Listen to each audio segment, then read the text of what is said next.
உன்னத பாட்டின் புஸ்தகம் 1ஆம் அதிகாரம் 4வது வசனம் சொல்லுகிறது, என்னை இழுத்துக்கொள்ளும் உமக்கு பின்னே ஓடி வருவோம் அப்படின்னு.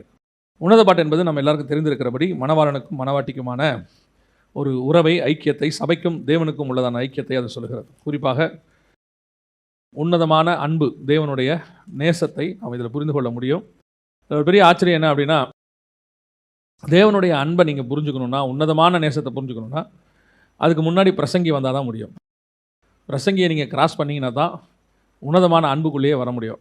பிரசங்கி என்ன சொல்லுதுன்னா, எல்லாம் மாயைன்னு சொல்லுது. நீங்கள் உலகத்தில் உள்ளது எல்லாம் மாயைன்றதை எப்போ புரிஞ்சுக்கிட்டு வரீங்களோ அப்போ தான் தேவனுடைய உன்னதமான அன்பு என்ன செய்யும், நமக்கு புரியும். பல நேரங்களில் பிரசங்கியை தாண்டாமல், பிரசங்கியை படிக்காமல் நம்ம நேராக உன்னத பாட்டுக்கு வந்துடுறோம். தேவனுடைய அன்பை ருசிக்க தொடங்குகிறோம். அதே நேரத்தில் உலகத்தினுடைய அன்பு மாயை நமக்கு தெரியாமையே இருக்குது. ஸோ இதுவும் இருக்குது, அதுவும் இருக்குது. ஆனால் ஒன்று என்ன அப்படின்னு கேட்டிங்கன்னா, சரியாக தேவனுடைய அன்பை உணர்ந்தவங்களுக்கு உலகம் மாயைங்கிறது நல்லாவே தெரியும். ஆனால் அந்த தேவனுடைய அன்பை கொஞ்சம் குறைய ருசிக்கிறவங்களுக்கு, கொஞ்சமாக அப்படி வசனம் சொல்லும் பிரசங்கியில், பரிசுத்த ஸ்தலத்திற்கு போக்குவரத்தாக இருக்கிற துன்மார்க்கர் அப்படின்னு சொல்லும். அப்படி வந்துட்டு போகிறவங்க அப்பப்போ தேவ சமூகத்துக்கு வருவாங்க, போவாங்க, அப்பப்போ ஆவியில் நிறைவாங்க, திருப்பி பின்மாற்றத்துக்கு போயிடுவாங்க, பட்டும் படாமல் இருப்பாங்க கிறிஸ்துவின் அன்பில். அவங்களுக்கு இந்த அன்பில் நிலைத்திருக்க முடியாது, உன்னத பாட்டில் இருக்கவே முடியாது, உன்னத பாட்டு புரியவும் புரியாது. அப்போ நாம் இந்த உன்னத பாட்டை படிக்கணும்னா முதல்ல பிரசங்கியை நல்லா படிச்சிடணும். பிரசங்கி மனசில் எப்போ நல்லா பதியுதோ அதுக்கப்புறம் தான் உன்னத பாட்டு புரியும், இல்லைனா உன்னத பாட்டு புரியாது. இப்போ அந்த உன்னத பாட்டை ஆரம்பிக்கும் போதே அந்த முதல் அதிகாரத்திலேயே மணவாட்டி சபை மணவாளனை பார்த்து ஒரு காரியத்தை சொல்லுது, என்னை இழுத்துக்கொள்ளும் உமக்கு பின்னே ஓடி வருவோம் அப்படின்னு. உமக்கு பின்னே ஓடி வருவோம் அப்படின்னா என்ன? உமக்கு பின்னே நாம் ஓடி வருகிறோம், நான் வருவேன் தானே சொல்லணும். ஒரு மணவாட்டி ஒருத்தர் தானே, அப்படி தானே சொல்லணும். நீங்கள் நல்லா வேதாகமத்தில் நல்லா கவனிச்சு பாருங்கள். பழைய ஏற்பாடு இல்லாமல் புதிய ஏற்பாட்டினுடைய ரகசியம் தெரியவே தெரியாது. புதிய ஏற்பாட்டுக்குள்ளே புதஞ்சிருக்கிற பரலோகத்தினுடைய ரகசியத்தை நீங்கள் பெற்றுக்கொள்ளனா பழைய ஏற்பாடு உங்களுக்கு தெரிஞ்சிருக்கணும். அது இல்லாமல் தெரியவே தெரியாது. இல்லைனா புதிய ஏற்பாடு உங்களுக்கு சாதாரண ஒரு காஸ்பல் போல தான் இருக்கும். இந்த பழைய ஏற்பாடு முழுக்க பாருங்கள், எங்கெங்கெல்லாம் மணவாட்டியை கூட்டிகிட்டு வராங்கன்னு பாருங்கள். ரெபேக்காளாக இருக்கட்டும், அப்புறம் லேயாளாக இருக்கட்டும், அல்லது அப்புறம் ராகேலாக இருக்கட்டும், மணவாட்டியை போய் கூட்டிகிட்டு வர்றது எங்கெங்கெல்லாம் இருக்குதுன்னு பாருங்கள். எல்லா இடத்திலும் கூட கொஞ்சம் பேர் வருவாங்க, கூட கொஞ்சம் பேர் கண்டிப்பாக ஒரு குரூப் ஒன்று வரும். ரெபேக்காளோட தாதிமார் ஒரு குரூப் ஒன்று வந்துச்சு. அப்புறம் ராகேலுக்கும் லேயாளுக்கும் சில்கால் மில்கால் இவங்க எல்லாரும் வந்தாங்க கூட. ஒருத்தரை கூப்பிட போனால் ஒரு குரூப் தான் வரும். அப்போது இப்போ பார்த்தீங்கன்னா ஒரு ஆள் தான் வருது. ஆனால் நீங்கள் பைபிள் ஃபுல்லாக மணவாட்டியை எடுத்துக்கிட்டிங்கன்னா ஒரு குரூப் வரும். லேயாளோட ஒரு வேலைக்காரர்கள், தாதிமார்கள், அப்புறம் ராகேலோட, ரெபேக்காளோட.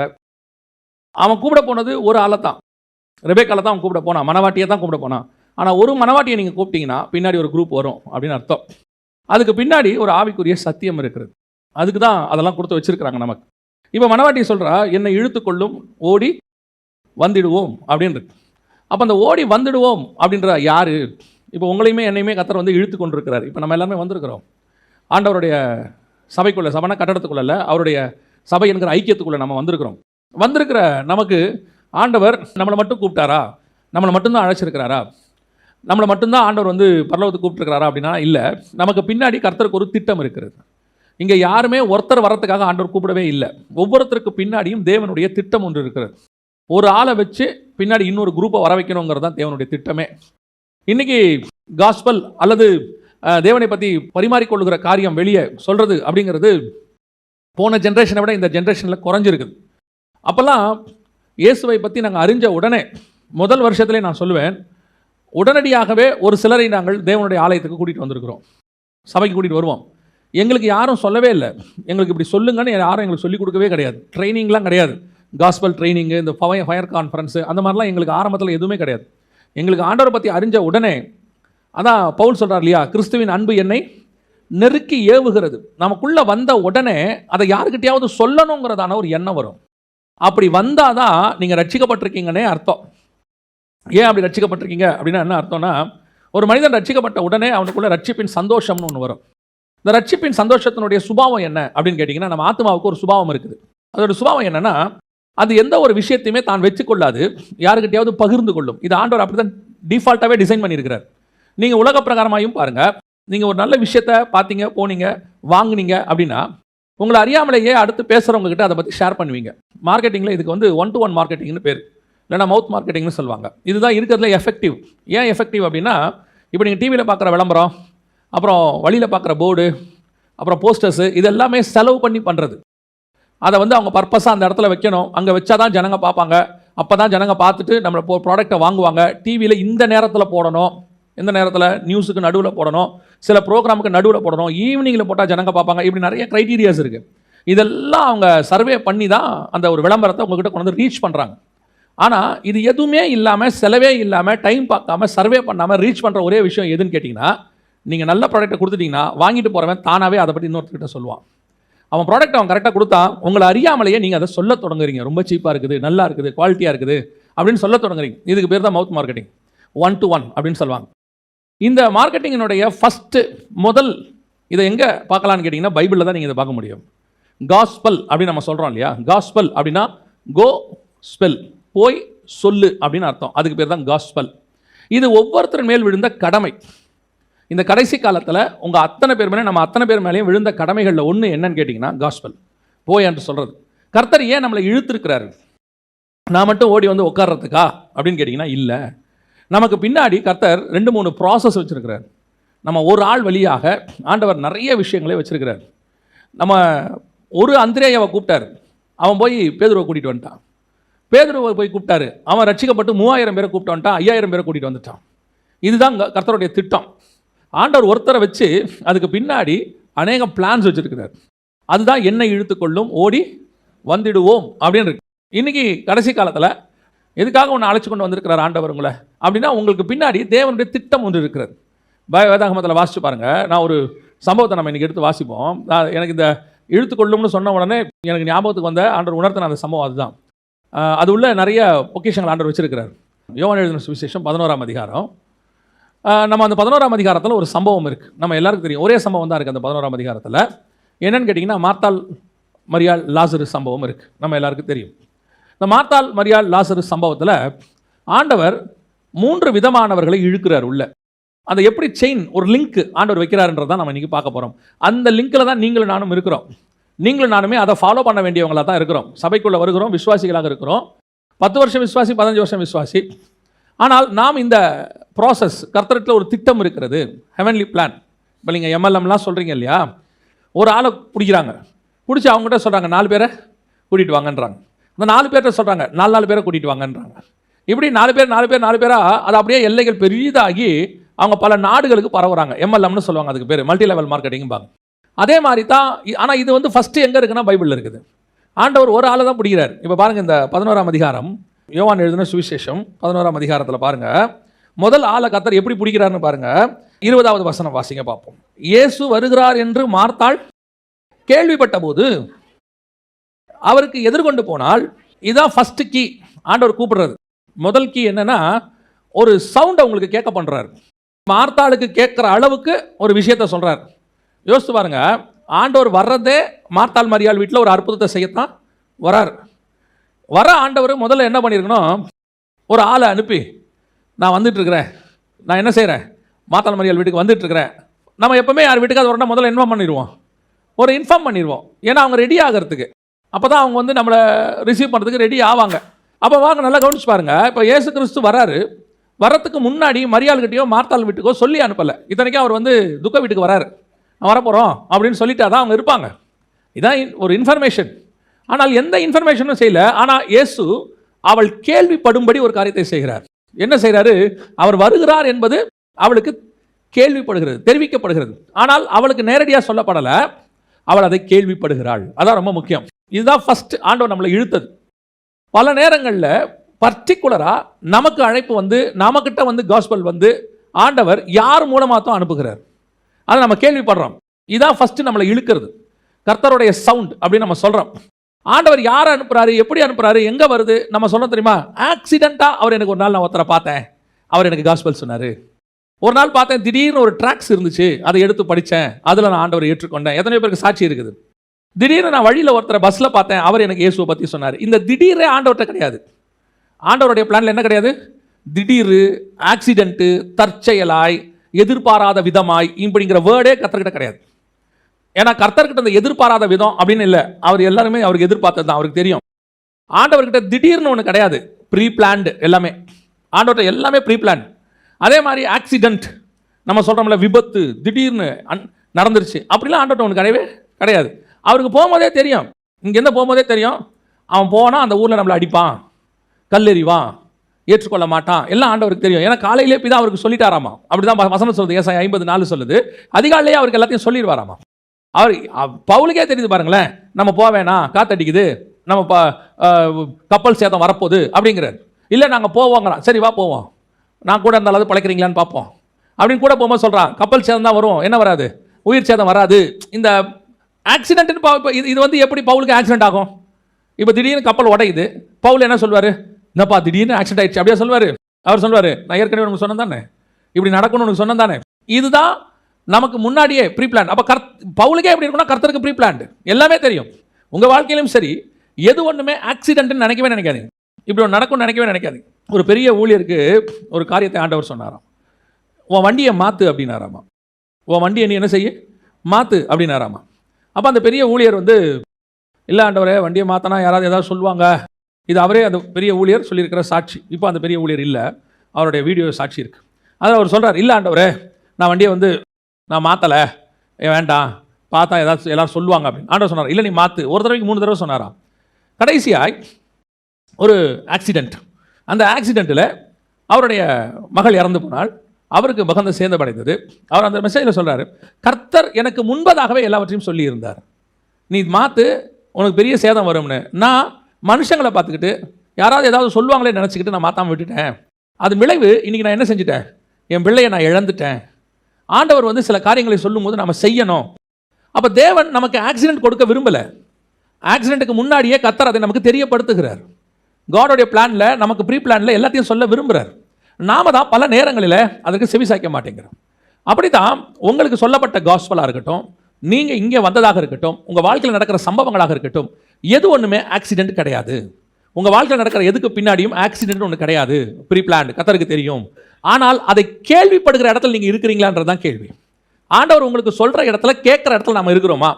பல நேரத்தில் ஆண்டவர் எனக்கு சொல்லவே இல்லைங்க, எனக்கு ஆண்டவர் சொல்லவே இல்லைன்னே கிடையாது. நம்ம ஆண்டவர் பேசாத ஆண்டவரே கிடையாது. இப்போ பாருங்கள், ஒரு நியூஸு யூடியூப்பில் வருது, டிவியில் வருது, எல்லாம் வருது. ஒருத்தர் வந்து சொல்கிறாரு, பார்த்தீங்களா இப்படி ஒரு நியூஸ் வந்திருக்குது. நாம் என்ன சொல்கிறோம், பார்க்கவே இல்லையே, எதில் வந்தது? இப்போ நாம் என்ன சொல்லணும், நியூஸ் வந்தது, அது எனக்கு ரீச் ஆகிற இடத்துல நான் இல்லை. அநேகருக்கு ரீச் ஆகிருக்கு, நான் ரீச் ஆகிற இடத்துல இல்லை. அதனால் கர்த்தர் என்கிட்ட பேசலன்னு அர்த்தம் கிடையாது. கர்த்தர் பேசினார், நான் ரீச் ஆகிற இடத்துல இல்லை. சில நேரத்தில் உங்கள் வீட்டில் இருக்கக்கூடியதான ஃபோனாக இருக்கட்டுமே, அந்த ஃபோன் பாருங்கள் சிக்னல் இல்லைங்கிறீங்க. அதோட அர்த்தம் என்ன, ஃபோனில் சிக்னல் இல்லை, சிக்னல் இருக்கிற இடத்துக்கு ஃபோன் போகல. ஃபோன் கரெக்டாக தான் இருக்குது, அந்த சிக்னல் இருக்கிற இடத்துக்கு என்ன இல்லை, ஃபோன் இல்லை. அந்த ஃபோன் இருக்கிற இடத்துக்கு சிக்னல் ரீச் ஆகலை, ரெண்டும் ஒன்று சந்திக்கிற இடத்துல இல்லை. அதே மாதிரி தான் கர்த்தர் உங்களுக்கு எனக்கு வச்சிருக்கிற எல்லா விஷயத்தையும் நமக்கு சொல்லாமல் கர்த்தர் செய்யவே மாட்டார். ஆனால் கர்த்தர் சொல்லுகிற இடத்துல நம்ம கேட்குற இடத்துல இருக்கிறோமான்றதான் கேள்வி. கேட்குற இடத்துல இல்லாமல் கர்த்தர் மேலே பழி போடுறதுல என்ன சம்பந்தம்? யோசிச்சு பாருங்க. நான் எனக்கு ஒரு சவுண்ட் இருக்குது, அந்த சவுண்டு ரீச் ஆகிற தூரத்தில் நான் இருந்தாலும் எனக்கு அது கேட்கும். நான் அந்த தூரத்தை அதை விட தூரம் போயிட்டேன்னா எனக்கு அது கேட்காது. ஆண்டவர் வருகிறார் என்று மார்த்தாள் கேள்விப்பட்ட போது அந்த நியூஸ் கேட்குற இடத்துல அவர் இருக்கிறார். அதான் இம்பார்ட்டன்ட். ஃபர்ஸ்ட் கர்த்தர் என்ன பண்ணுறாரு, தன்னுடைய சத்தத்தை அனுப்பி நம்ம இழுக்கிறார். நாம் அதை கேட்டு வர வேண்டிய இடத்துல இருக்கணும். அந்த கர்த்தர் ரீச் பண்ண வேண்டிய இடத்துல நம்ம இருக்கணும். இன்னைக்கு நாம் அவுட் ஆஃப் கவரேஜ் ஏரியாவில் இருக்கிறோம். எங்கேயாவது போய் உட்காந்துப்போம். இந்த சாலமோனுக்கிட்ட ஒரு சுபாவம் உண்டு. அந்த சுபாவம் இன்னைக்கு நம்மகிட்டையும் கொஞ்சம் கொஞ்சமாக அதிகமாகிக்கிட்டே போகுது. என்ன சுபாவம்னா, பிரசங்கியின் புஸ்தகம் 2ஆம் அதிகாரம் 3வது வசனம், நாளளவும் இன்னதென்று அறியும் பொருட்டு என் இருதயத்தை ஞானத்தால் தேற்றி கொண்டிருக்கும் போதே நான் என் தேகத்தை மதுபானத்தினால் சீராட்டி கொண்டிருக்கவும் மதியினத்தை பற்றி கொண்டிருக்கவும் என் உள்ளத்தில் வகை தேடினேன். இப்போ பாருங்க, ஒரு பக்கம் ஞானத்தை தேடுறாரு. என்ன தேடுறாரு? கடைசி வரைக்கும் மனுஷனுக்கு பூமியில் இருக்கிறது என்னது அப்படிங்கிறத ஞானத்தால் நான் இருதயத்தை தேற்றி கொண்டிருக்கும் போதே என் தேகத்தை எதில் சீராட்டிட்டு இருக்கிறேன்? மதுபானத்திலும் மதியினத்திலும் பற்றி கொண்டிருக்கும். இதோட அர்த்தம் என்ன? ஒரு பக்கம் ஸ்பிரிச்சுவாலிட்டி, இன்னொரு பக்கம் உலகத்தின் பாவம். ஸ்பிரிச்சுவாலிட்டிலையும் அவர் உட்காந்து டாப்பை யோசிக்கிறார். ஸ்பிரிச்சுவாலிட்டியில டாப்பானதை யோசிச்சுட்டு இருக்கிறார். என்னவா இருக்கும், தி பெஸ்ட் என்ன, ஞானத்தில். இன்னொரு பக்கம் பாருங்க, பாவத்திலையும் உச்சத்தில் இருக்கிறார். இந்த ரெண்டும் கெட்ட நிலைமையில தான் நம்ம உட்காந்துட்டு இருக்கிறோம். அதனால தான் நமக்கு கர்த்தருடைய சத்தம் கேட்க மாட்டேங்குது. இப்ப நம்ம மதுபானத்துல தேகத்தை குளிப்பாட்டல, நம்மளால ரட்சிக்கப்பட்டோம் இல்லையா? ஆனா மதியினத்தை பற்றி கொண்டிருக்கவும் ரெண்டாவது ஒரு கேட்டகரி கொடுக்குறாரு பாருங்க. இப்ப என்ன பண்ணுவோம்? ஒரு பக்கம் ஸ்பிரிச்சுவல், சபைக்கு வரும்போது வசனத்தை படிக்கணும், தேவ சமூகத்தில் உட்கார்ந்துருக்கணும், கர்த்தருடைய சத்தத்தை கேட்கணும், பைபிள் ஸ்டடி கேட்கும் போது இந்த மாதிரி நானும் வரணும், கர்த்தருக்குள்ள வரணும், நல்ல வைராக்கியமா ஊழியம் பண்ணணும், ஒரு வைராக்கியம். அப்படியே வீட்டுக்கு போங்க, அப்படியே உங்களுடைய ஆவிக்குரிய ஸ்டேட்டஸ் தலைகீழ மாறிடும். அப்படியே மாத்திடுவாங்க. எப்படி மாத்திடுவாங்க? எப்படியாவது பிள்ளைகளுக்கு ஒரு வீடு கட்டிடணும், இவனுங்களை படிச்சு இன்ஜினியர் ஆக்கணும், டாக்டர் ஆக்கிடணும். மேல இருக்கும்போது மனுஷன் பெற்று அனுபவிக்கத்தக்கது என்னதென்று ஞானத்தில் தேற்றிக் கொண்டிருக்கும் போது கீழே இருக்கும்போது மதியினோம். இது என்னது? புது கார் மாடல் வந்திருக்க மாதிரி இருக்கு, நல்லா இருக்கும் போலியே, டாப் எண்ட் என்னவா இருக்கும், மொத்தம் போச்சு. இதுதான் இன்னைக்கு ஸ்பிரிச்சுவாலிட்டியோட நிலைமை. ரெண்டுத்துக்கும் நடுவில் இருக்கிற கன்ஃபியூஷன் இன்னைக்கு இதுதான் ஸ்பிரிச்சுவாலிட்டி நிலைமை. இப்படி உட்காந்துக்கிட்டு, இந்த இடத்துல உட்காந்துக்கிட்டு கர்த்தருடைய சத்தத்தை நான் கேட்கணும்னா எப்படி கேட்கும்? யோசிச்சு பாருங்க. அதான் அந்த ஆத்மாவுக்கு வந்து ஒரு வித்தியாசமான ஸ்டேட்டஸை வந்து சங்கீதக்காரர் எழுதுவார். 2 ஸ்டேட்டஸ் எழுதுவார். ஒன்று, மான்கள் நீரோடையை வாஞ்சிக்கிறது போல என் ஆத்மாவுமே வாஞ்சிக்குது, இது ஒரு ஸ்டேட்டஸ். இன்னொரு ஸ்டேட்டஸ் என்ன தெரியுமா? என் ஆத்மா மண்ணோடு ஒட்டி கொண்டிருக்கிறது. ஒரு பக்கம் இந்த பக்கம் என் ஆத்மா உண்மை தேடுது, இன்னொன்று மண்ணோட ஒட்டி கொண்டிருக்கு. இந்த ரெண்டுத்துக்கு நடுவில் ஒருத்தர் உட்காந்துருக்காரு பாருங்களேன், இவனை இழுக்க முடியாது. இவங்க தான் சொல்லிட்டு இருப்பாங்க, எனக்கு கேட்கவே இல்லையே, எனக்கு சொல்லவே இல்லையே. வசனம் தெளிவாக இருக்கு. கர்த்தர் தெய்வமானால் கர்த்தர் இடத்துல வாங்கள், பாகால் தெய்வமானால் பாகால் இடத்துல போங்கள். ஒரு சிலர் என்ன சொல்லுவாங்க தெரியுமா? அப்படிலாம் இருந்தால் துறவியா நீங்கள் போயிட வேண்டியது தான், அப்படிலாம் குடும்ப வாழ்க்கைக்கு வாழக்கூடாது. யார் சொன்னா? எவன் சொன்னா? மதியனம் தான் அப்படி பேசுவான். இப்போ நோவா கிட்ட பேழையை கட்ட சொல்கிறார். 100 வருஷம் குடும்பத்தோடு தானே கட்டினாரு, 100 வருஷம் பேழையை குடும்பத்தோடு தானே கட்டினாரு. குடும்ப வாழ்க்கையும் கரெக்டாக பார்த்துக்கிட்டு அதே நேரத்தில் என்ன செய்யணும்? தேவனோடையும் சஞ்சரிக்கணும். நோவா வசனம் சொல்லுது, நோவா தேவனோடு கூட சஞ்சரித்து கொண்டிருந்தான். சில கூட்டம் என்ன சொல்லும் தெரியுமா? நீ அப்படின்னா அப்படி போயிடு, இல்லைன்னா இப்படி போயிடு, குடும்ப வாழ்க்கைனா இப்படிலாம் அட்ஜஸ்ட் பண்ணி தான். இல்லை, ஒன்று மதுபானத்தில் தேகத்தை சீராட்டு, இல்லை பெற்று அனுபவித்த ஞானம் என்னவென்று தேவனிடத்தில். இப்போ அந்த இடத்துல உட்காந்துக்கிட்டு நீங்கள் தேவன்கிட்ட கேளுங்க, தேவன் வருகிறார் என்பதை நீங்கள் கேள்விப்படுவீர்கள். கர்த்தர் அந்த சத்தத்தை உங்களுக்கு கேட்க பண்ணுவார். ஏன் பல நேரத்தில் அந்த சத்தம் உங்களுக்கு கேட்க பண்ணலை? ஏன் தேவனுடைய சத்தம் கேட்க மாட்டேங்குது அப்படின்னா, யூ ஆர் அந்த ராங் டிஸ்டன்ஸ். நீங்கள் இன்னொரு தப்பான தூரத்தில் இருக்கிறீங்க. இது கூட பரவாயில்லைங்க, இயேசு வருகிறார் என்று கேள்விப்பட்டாங்க மார்த்தாள். எல்லாரும் அந்த மார்த்தாள் தான் திட்டுவாங்க. மார்த்தாள் தான் கீ. பைபிளில் நீங்கள் எதெல்லாம் நெகட்டிவ் கேரக்டருங்கிறீங்களோ அதுக்கு பின்னாடி எல்லாம் ஒரு பாசிட்டிவான விஷயம் இருக்கும். கர்த்தர் வச்சிருப்பாரு. நான் எப்பவும் சொல்லுவேன், நம்ம இங்கே யாருமே மரியாள் கிடையாது, எல்லாருமே மார்த்தாள் தான். ஆனால் பேசும்போது மார்த்தாளை திட்டுறது என்னமோ, அநேக வேலைகளில் கவலைப்பட்டு கொண்டிருக்கிறாய், மார்த்தாளை பார்த்து சொன்னார். நல்லா கவனிச்சுக்கொள்ளுங்க. மார்த்தாளாவது பரவாயில்ல, இயேசு வருகிறார் என்று கேள்விப்பட்டு அந்த அம்மா ஓடிட்டாங்க. இன்னொன்று கேள்விப்படுறது இருக்குது பாருங்க, வாசிங்க. 1 ராஜாக்களின் புஸ்தகம் 19ஆம் அதிகாரம் 2வது வசனம் வாசிங்க.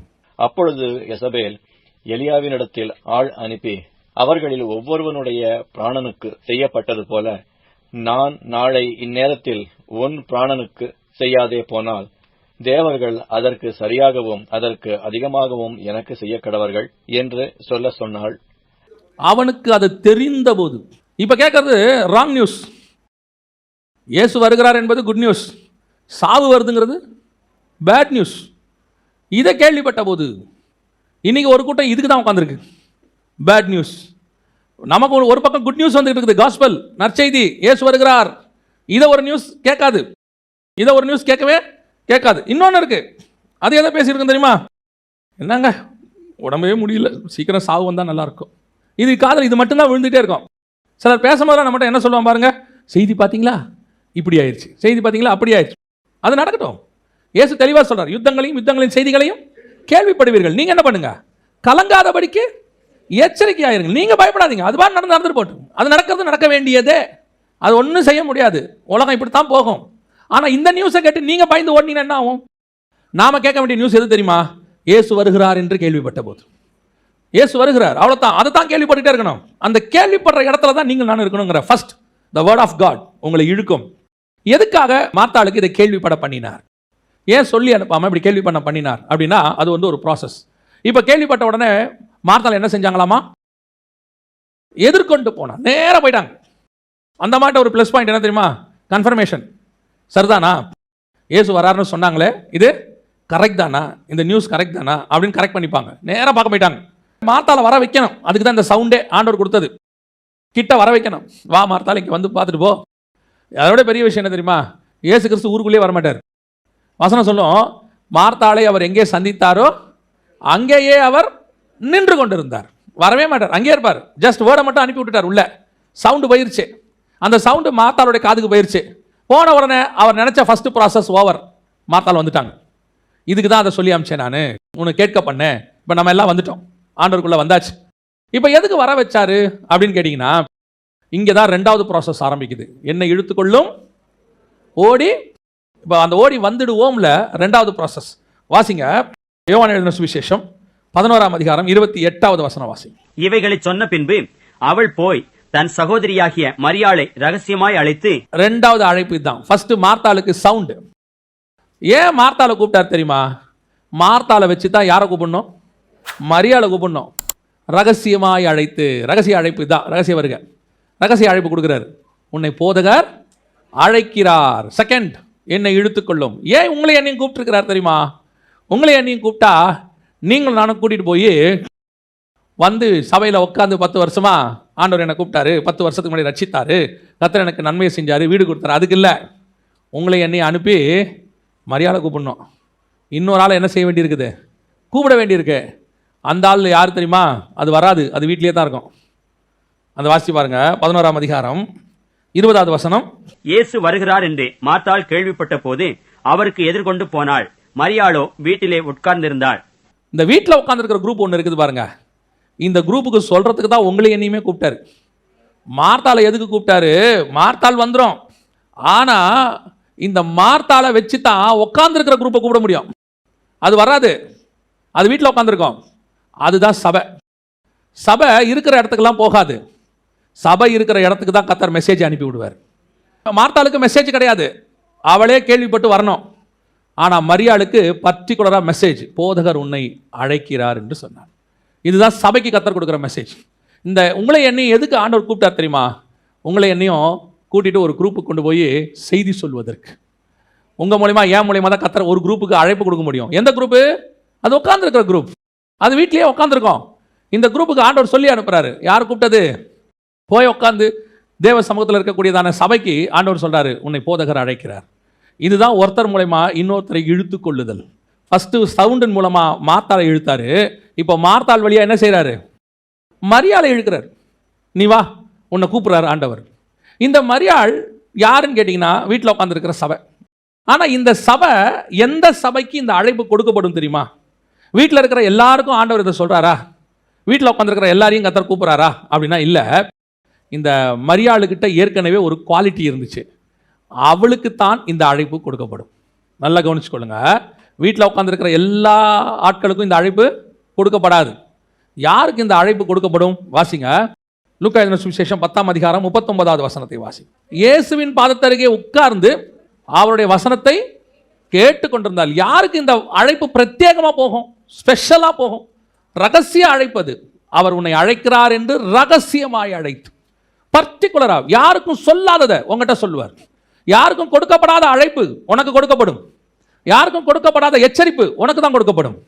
அநேகருக்கு அந்த ஊர்ல இருந்த எந்த வீட்டுக்கும் இல்லாத ஒரு அழைப்பு பர்டிகுலரா மரியாள் வீட்டுக்கு வருது. பெத்தானியாவுக்குள்ளே இருக்கக்கூடிய எந்த வீட்டுக்கும் போகாத ஒரு காலிங் எங்க வருது? எங்க வருது? பெத்தானியாவில் மரியாளுக்கு வருது. மார்த்தாளுக்கு வரல, மரியாளுக்கு வருது. ஏன் வருது? அவள்கிட்ட இருந்த ஒரு குணம், அவள் தேவனுடைய பாதத்தில் உட்கார்ந்து வசனத்தை கேட்கக்கூடியவள். வசனத்தில் உட்கார்ந்து இருக்கிற சபைக்கு தான் கர்த்தருடைய திட்டங்கள் வெளிப்படுத்தி கொடுக்கப்படும். அதுதான் கர்த்தர் நமக்கு வச்சிருக்கிறது. இன்னைக்கு ஏன் இல்லை வெளிப்பாடு? ஏன் நிறைய சபைகளில் இல்லை? ஏன் நம்மள நிறைய பேருக்கு வெளிப்பாடு இல்லை? நிறைய ஊழியக்காரங்க கிட்ட ஏன் போன ஜென்ரேஷனில் இருந்த மாதிரி வெளிப்பாடுகள் இல்லை அப்படின்னு கேட்டிங்கன்னா, தேவ சமூகத்தில் உட்காராத சபைக்கு வெளிப்பாடுகள் வராது, அழைப்பு கிடைக்காது, தேவனுடைய ரகசியம் கிடைக்காது. பாருங்க, இயேசுவை சுற்றி 12 பேர் உட்காந்துருக்கான். 12 பேரும் சுற்றி உட்காந்துருக்கான். ஒருத்த மட்டும் பக்கத்தில் உட்காந்துருக்கான். புரியுதா? எல்லாருமே சுற்றி உட்காந்துருக்காங்க, டிஸ்டன்ஸ் இல்லை, கம்மி தான் உட்காந்துருக்காங்க. ஆனால் எல்லாரை விட க்ளோஸாக யார் உட்காந்துருக்கா தெரியுமா? ஒரே ஒருத்தன் உட்காந்துருக்கான். யார் உட்காந்துருக்கா?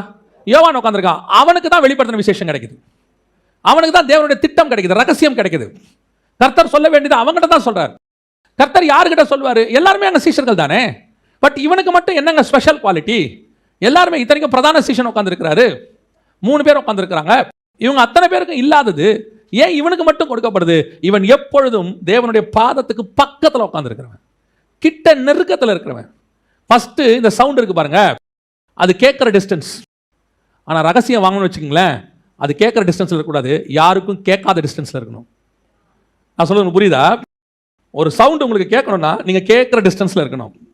ஆனால் ரகசியம் இருக்குது பார்த்தீங்களா, யாருக்குமே கேட்காத டிஸ்டன்ஸில் நீங்கள் கிட்ட இருக்கணும். அப்போ தான் உங்களுக்கு ரகசியம் கிடைக்கும். இன்னைக்கு நம்ம கேட்குற டிஸ்டன்ஸில் இருக்கிறோம். ஆண்டவர் சொல்கிறத கேட்குது, சபையில் பேசுகிறார், சத்தியம் சொல்லித்தரார். ஓ, எங்களுக்கு ஆண்டவர் நிறைய காரியங்களை சொல்லி கொடுத்துருக்கார், பிரைஸ் தி லார்ட், அல்லேலூயா. ஆனால் தேவனுடைய ரகசிய அழைப்பு உங்களுக்கு இருக்குதா? கர்த்தர் உங்ககிட்ட தனிப்பட்ட முறையில் பேசுகிறாரா? கர்த்தருடைய சத்தம் உங்களுக்கு மட்டும் கேட்கக்கூடிய சத்தம் கேட்குதா? அந்த டிஸ்டன்ஸில் நீங்கள் நானும் இருக்கணும். இப்போ பாருங்க, தமஸ்குக்கு பவுல் போகிறாரு, போகிற வழியில் தடுக்கி விழுறாரு.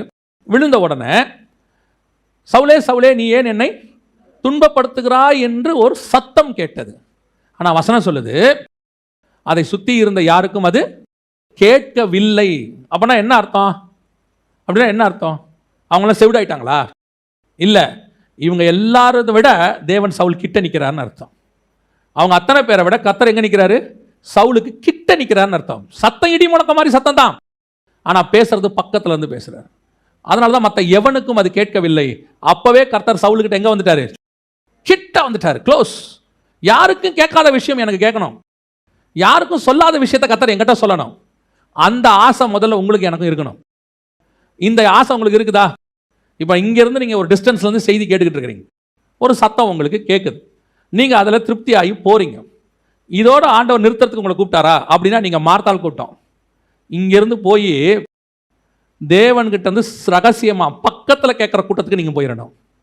அந்த டிஸ்டன்ஸ் குறைஞ்சிடணும். ஆண்டவர் எங்கிட்ட என்ன பேசுகிறீங்க, எங்கிட்ட என்ன சொல்கிறீங்க? மார்த்தால் சொல்லிட்டா. மார்த்தால் வந்து பயங்கரமாக வசனம் பேசிட்டாங்க. கடைசி நாளில் உயிர்த்தெழுவான், நீ வருகிறாவைய கிறிஸ்து நீர்தான், எல்லாம் ஓகே. எல்லாம் சொன்ன பிறகு ஆண்டவர் சொல்கிறாரு, சரி மார்த்தாள், நீ போய்ட்டு மரியாதை வர சொல்லு.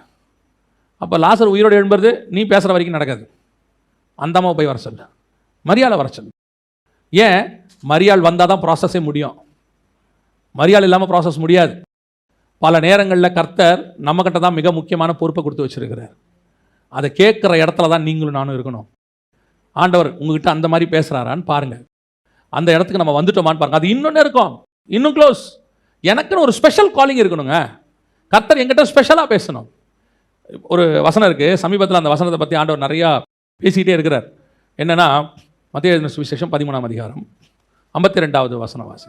அந்த வசனத்தை நல்லா கவனிங்க. தேறின வேதபாரகன் எவனும், உபதேசிக்கப்பட்டு தேறின வேதபாரகன் எவனும். இப்போ உங்களுக்கு இங்கே உபதேசம் கொடுக்கப்படுது, நீங்கள் கேட்டுக்கிட்டு இருக்கிறீங்க. உபதேசிக்கப்பட்டு தேறின வேதபாரகன் எவனும். ஒரு காலகட்டத்தில் நீங்கள் வசனத்தில் தேறினவர்களாய் மாறுவீர்கள். மாறணும்.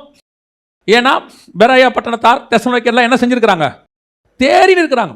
அப்படி நீங்கள் நானும் மாறணும். அதுக்கு தான் ஆண்டவர் சொல்றாரு, தேற முடியாதுன்னு சொல்லல, தேறின வேதபாரகன் எவனும். அந்த இடத்துக்கு நீங்க வந்துட்டீங்க. அதுக்கப்புறம் நடக்கிற ப்ராசஸ் தான் இப்போ நான் சொல்றேன். தேறின வேதபாரகன் எவனும் தன் பொக்கிஷத்திலிருந்து, பொக்கிஷம்னா என்ன? அவனுக்கு கிடைச்சது. இது வரைக்கும் உங்களுக்கு கிடைச்ச பொக்கிஷம், உங்ககிட்ட ஆண்டவர் பேசினது, நீங்க எழுதி வச்சது, நீங்க படிக்கும் போது கர்த்தர் வெளிப்படுத்தினது, உங்களுக்கு ஜெபிக்கும் போது கர்த்தர் சொன்னது, இந்த மாதிரி நிறைய இருக்கு. தன் பொக்கிஷத்திலிருந்து புதியவைகளையும் பழையவைகளையும் எடுத்து கொடுக்கிற. அது என்ன? புதியவைகள் பழையவைகள். புதியவைகள் என்ன, பழையவைகள் என்ன? இப்போ நீங்க இதுவரைக்கும் கேட்டீங்க பார்த்தீங்களா? எதெல்லாம் கேட்டுட்டீங்களோ, எதெல்லாம் சொல்லிட்டீங்களோ அத்தனையும் பழசு. ஏன்னா சீக்ரெட் ஓப்பன் ஆயிருச்சு, வெளியே வந்துருச்சு, அது பழசு. இன்னும் என்ன இருக்குது? புதுசு ஒன்று இருக்கு. அதை தேவனிடத்திலிருந்து எடுத்து வாங்கணும். நீங்க அதை எடுத்து ஜனங்களுக்கு கொடுக்கணும். கொடுக்கும்போது ஜனங்க சொல்லுவாங்க, இந்த வார்த்தை புதுசா இருக்குதே, இது வரைக்கும் நான் கேட்டதே இல்லையே, இப்படி ஒரு வெளிப்பாடை நான் பார்த்ததே இல்லைங்கிறான் பாருங்க. அதுதான் உங்க கையிலிருந்து வந்த புதுசு. யார் இப்ப நம்ம யாருடைய பிரசங்கமா இருக்கட்டும், எப்பேற்பட்டவங்களுடைய பிரசங்கமா இருக்கட்டும், இன்னொருத்தருடைய ரெஃபரன்ஸ் இல்லாம பேசவே முடியாது. பவுலே பேசும்போது எத்தனையோ பழைய ஏற்பாட்டு ரெஃபரன்ஸ் என்ன பண்றாரு? எடுக்கிறாரு. இயேசு கிறிஸ்துவே பேசும்போது நிறைய இடத்துல ஏசாயா தீர்க்கதரிசி சொல்லி இருக்கிறானே அப்படின்னு ரெஃபரன்ஸ் எடுக்கிறார். ஆனா நம்ம கிட்ட இருந்து வந்த புதுசு இருக்கு பாருங்க, அது தனி, அது வெளிப்பாடு. மோசே சொன்னதை இயேசு சொல்றாரு, மோசே உங்களுக்கு இப்படி சொல்லி இருக்கிறான், பூர்வத்தாருக்கு சொல்லப்பட்டது. இப்ப அடுத்து சொல்றாரு, நான் உங்களுக்கு சொல்லுகிறேன். இதுதான் புதுசு. அந்த மாதிரி உங்ககிட்ட இருந்து வேதத்திலிருந்து உங்க மூலமா ஒரு புது வெளிப்பாடு வரணும். அதுதான் உங்களை கர்த்தர் அழைச்ச அழைப்பு. அதுக்குள்ள இருந்து ஜனங்க கேட்கணும். உங்க மூலமா ஜனங்க கேட்கிற வார்த்தை இருக்கு பாத்தீங்களா, அந்த வார்த்தை இதுக்கு முன்னாடி அவங்க எங்கேயுமே கேட்டிருக்க கூடாது. அந்த வார்த்தை உங்க மூலமா பரலோகம் பேசும். அதுதான் புதிதான பொக்கிஷம். இன்னைக்கு நம்ம பழைய பொக்கிஷத்துல திருப்தி அடைகிறோம். நான் தப்பா சொல்லல. அந்த காலத்துல இருந்து ஸ்பர்ஜன் ஐயா காலத்துல இருந்து TL மூடி ஐயா காலத்துல இருந்து நமக்கு இந்த காலத்துல இருக்கக்கூடிய வேத பண்டிதர்கள் வரைக்கும் அத்தனை பேருடைய ரெஃபரன்ஸ்ல தான் நம்ம பேசுறோம். இதுல யாரும் இல்லைன்னே சொல்லல. ஆனா இதையும் தாண்டி உங்களுக்குன்னு ஒரு பொக்கிஷம் வேதத்துல இருக்கும். நீங்க வாசிக்கும் போது கர்த்தர் வெளிப்படுத்தி கொடுப்பாரு. நீங்க வாசிக்கும் போது உங்களுக்குன்னு நீங்க யோசிச்சு பாருங்களேன். இந்த புக்கில் 2023 வாசிக்க போற உங்களுக்குன்னு ஒரு பங்கை கர்த்தர் எடுத்து வச்சிருக்கிறாராம். இது வரைக்கும் அந்த வெளிப்பாடு யாருக்குமே வரல. நீங்க பேசும்போது அந்த வெளிப்பாடு வரும். அப்ப சொல்லுவாங்க, நாங்க இத்தனை வருஷம் செய்தி கேட்டிருக்கிறோம், ஆனா இந்த மாதிரி ஒரு வெளிப்பாடை நாங்க கேட்டதே இல்லைம்பாங்க. யார் சொல்லுவா தெரியுமா? 60-70 வயசானவங்க சொல்லுவாங்க. யார் சொல்லுவா தெரியுமா? நல்லா படித்த வேத பண்டிதர் சொல்லுவாங்க. பைபிளை தியானித்து போதிக்கிறவங்க சொல்லுவாங்க, இந்த மாதிரி இந்த வசனத்துக்கான இப்படி ஒரு ஆங்கிள் இருக்கிறத நாங்கள் என்ன செய்யலை, பார்க்கவே இல்லை. இதுதான் பர்டிகுலராக உங்களுக்குன்னு கொடுக்கப்படுகிறதான ரகசிய அழைப்பு. இதுதான் கர்த்தர் கூப்பிடுறது. மார்த்தாளுக்கு கிடைச்ச சத்தம் வேற, மரியாளுக்கு கிடைச்ச சத்தம் வேணும். ஆனால் மார்த்தாள் வேணும், அவள் இருந்தால் தான் இந்த இடத்துக்கு நம்ம வர முடியும். ஆனால் இந்த இடத்துல கர்த்தர் ஏன் நம்மளை கூப்பிட்றாரு தெரியுமா? உனக்குன்னு ஒரு பர்டிகுலராக காரியம் வச்சுருக்கேன். யாருக்கு இது கிடைக்கும் தெரியுமா? அவருடைய பாதத்தில் உட்கார்ந்து இருக்கிறவங்களுக்கு மட்டும்தான் இது கிடைக்கும். அதுக்கு தான் ஆண்டவர் சொல்றாரு, மார்த்தா நீ வேலையும் பார்க்குற, அப்பப்போ காதை நீ இங்கேயும் வச்சுக்கிற. உனக்கு சத்தம் கேட்கும். எந்த சத்தம் கேட்கும்? நான் வருகிறேங்கிற சத்தம் கேட்கும். ஆனால் எங்கிட்ட நான் கூப்பிட்டு வர ஒரு குரூப் இருக்கு, அந்த குரூப்புக்கு நானே சத்தத்தை அனுப்புவேன். யோசிச்சு பாருங்க, இயேசு வரும்போது எக்காலம் துணிக்குது, பிரதான தூதனுடைய சத்தம் இருக்கு, அதையும் தாண்டி தேவனுடைய சத்தம் இருக்கு. 1 தெசலோனிக்கேயர் 4:16-17 வசனம் சொல்லுது, கர்த்தர் தாமே ஆரவார சத்தத்தோடும் பிரதான தூதனுடைய சத்தத்தோடும் தேவ எக்காலத்தோடும். அப்ப நல்லா கவனிச்சு பாருங்க, எக்காலமும் இருக்கு, அடுத்து பிரதான தூதனுடைய சத்தமும் இருக்கு, கர்த்தருடைய சத்தமும் இருக்கு. எக்கால சத்தம் கேட்கறவங்க எக்கால சத்தத்தை கேட்கட்டும், தூதனுடைய சத்தத்தை கேட்கறவங்க தூதனுடைய சத்தத்தை கேட்கட்டும். நீங்களும் நானும் கர்த்தருடைய சத்தத்தை கேட்கறவங்களுக்காக காத்திருக்கிறோம். அதுதான் பர்டிகுலர் அழைப்பு. இஸ்ரவேல் ஜனங்களுக்கு கானானை விட்டு புறப்படும் போது எக்காலம் ஊதினாங்க, எல்லாருக்கும் கேட்டுச்சு, அந்த சத்தம் எல்லாருக்கும் கேட்டுச்சு. ஆண்டவர் சொல்றாரு, உங்களுக்கு முன்பாக நான் ஒரு தூதனை அனுப்புவேன். மோசே சொல்றாரு, அதெல்லாம் போக மாட்டோம். சரி ஓகே, நீ நடத்திட்டு போ மோசே, நான் வரேன், கூட வரேன். இப்ப ஜனங்களுக்கு அடுத்து மோசேயின் சத்தம் கேட்குது. மோசே தான் அவங்களுக்கு தூதன், தேவன்கிட்ட இருந்து தூது வாங்கி கொடுக்குறவர். ஆனா அத்தனை பேருக்கும் கேட்காத ஒரு சத்தம் மோசேக்கு மட்டும் கேட்குது. மலைக்கு மேலே ஏறி வா மோசே, நம்ம 2 பேரும் பேசலான்றாரு. நீங்கள் நானும் எக்கால சத்தத்தை கேட்கறவங்களாவும் இருக்கிறோம், தூதன் சத்தத்தை கேட்கறவங்களாகவும் இருக்கிறோம், ஊழியக்காரங்க சத்தத்தை கேட்குறோம். ஆனால் கடைசியாக நீங்கள் என்ன கேட்க வேண்டிய சத்தம் எது தெரியுமா? கர்த்தருடைய சத்தத்தை கேட்கணும். ரகசியமாக நமக்குன்னு பேசுகிற சத்தத்தை கேட்கணும். அதை கேட்கணும்னா டிஸ்டன்ஸ் இன்னும் குறையணும். மாத்தாள் மாதிரி கிச்சன்லேருந்து கேட்குற சவுண்டு வேற, பாதத்துக்கிட்ட உட்காந்து கேட்குற சவுண்டு வேற, பேதுரு மாதிரி தூரத்தில் உட்காந்து கேட்குற சத்தம் வேற, மார்பில் சாஞ்சிட்டு கேட்குற சத்தம் வேற. நீங்கள் நான் எந்த டிஸ்டன்ஸில் உட்காந்துருக்கிறோன்றதான் ஆண்டவர் விரும்புகிறார். நீங்கள் எவ்வளோ கிட்ட போகிறீங்களோ அவ்வளோ ரகசியமாக கர்த்தர் பேசுவார். பாருங்க, யூதாஸ் காட்டி கொடுக்க போகிறான். காட்டி கொடுக்க போகிற யூதாஸை பற்றி யாருக்குமே தெரில, யோவானுக்கும் தெரில. எல்லாரும் நானான்னு கேட்குறாங்க. அத்தனை பேருக்கும் இந்த துணிக்கையை தோய்த்து யார் கையில் கொடுக்குறேனோ அவனே என்னை காட்டி கொடுக்குறவன். இந்த சத்தம் யாருக்கு கேட்டுச்சு? யோவானுக்கு மட்டும் கேட்டுச்சு. ஏன்? அவன் இருக்கிற டிஸ்டன்ஸுக்கு வரைக்கும் தான் அவர் பேசியிருக்கிறார். சில விஷயத்தை கர்த்தர் பகிரங்கமாக பேச மாட்டார், சில விஷயத்தை ரகசியமாய் பேசுவார். ரகசியமாக பேசுகிறாருன்னா முதல்ல அவர் பேசக்கூடிய இடத்துல நான் இருக்கணும், அதான் ஃபஸ்ட். அதுதான் ரொம்ப முக்கியம். இன்றைக்கி மார்த்தாளை கூட்டம் நிறையா இருக்குது, கேள்விப்படுற சவுண்டு. இவங்களை வச்சு தான் மரியாதை கூட முடியும். ஆனால் மரியாளுக்கு கொடுக்கப்படுகிற மெசேஜ் வேற, கொடுக்கப்படுகிற அழைப்பு வேற. மரியாள் வீட்டில் இருக்கிறவ தான். மார்த்தாள் மாதிரி ஆக்டிவாலாம் ஓடி அந்த எங்கே வந்துட்டாராமே போய் பார்த்துருவோம், போய் வசனத்தை பேசிடுவோம் அப்படிங்கிறவனா இல்லை, தேவ சமூகத்தில் உட்கார்ந்துருக்கிறவன். ஒரு காலகட்டத்தில் இந்த செகண்ட் கம்மிங்கை பற்றி இன்ஃபர்மேஷன்ஸ் நிறைய எடுக்கும்போது அதை எடுத்து உட்காந்து இன்ஃபர்மேஷன்ஸ் எடுக்கணும்னா கிட்டத்தட்ட மணிக்கணக்கில் நம்ம கம்ப்யூட்டரில் உட்காரணும். ஒரு பீரியடில் நான் சொல்கிறேன், மணிக்கணக்கில் உட்காந்து நைட்டு 10 மணிக்கு கம்ப்யூட்டரில் உட்காந்தோம்னா 11 மணி 12 மணி 1 மணி ஆகும். சில நேரத்தில் சில புக்ஸ் படித்தோம்னா காலை 2 மணி 3 மணி கூட ஆகிடும். அப்போல்லாம் இந்த மாதிரி மொபைல் ஃபோனில் டேட்டா கிடையாது, அப்புறம் லேப்டாப்லாம் கிடையாது, எல்லாம் இப்போ பிசி தான். ஸோ உட்காந்து படிக்கும் போது கண்ணெல்லாம் வலிக்கும். அது ஒரு சைட். இப்படி அலைஞ்சி திரிஞ்சு பரபரப்பாக இருக்கும். ஆண்டவர் கேட்டார் ஒரு காலகட்டத்துக்கு பிறகு, இவ்வளோ தூரம் டைம் இதில் ஸ்பெண்ட் பண்ணுறிய, எவ்வளோ தூரம் என் கூட டைம் ஸ்பெண்ட் பண்ணுற? காலைல ஜோம் பண்ணுறோம், பைபிள் வாசிக்கிறோம், சரி. ஆனால் ஒரு கம்ப்யூட்டரில் உட்காந்தா 3 மணி நேரம், ஒரு புக்கு படிக்க ஆரம்பித்தா 4 மணி நேரம், முழு புக்கு 236 பேஜ் இருக்கும், அப்படியே டோட்டலாக படித்து முடிக்கணும். நடுவில் ஒரு பிரேக் 2 பிரேக் தான், அப்படியே எடுத்து படிச்சிருது இன்ட்ரெஸ்ட்டாக. ஆண்டவர் கேட்டார், இந்த அளவுக்கு நீ என் சமூகத்தில் உட்காரலையே. நான் சொல்வேன், அன்னைக்கு உட்கார்ந்த போது எவிடன்சஸ் கிடச்சிச்சு நிறையா, அதோட பைபிளோட கம்பேர் பண்ணி பேச முடிஞ்சிச்சு.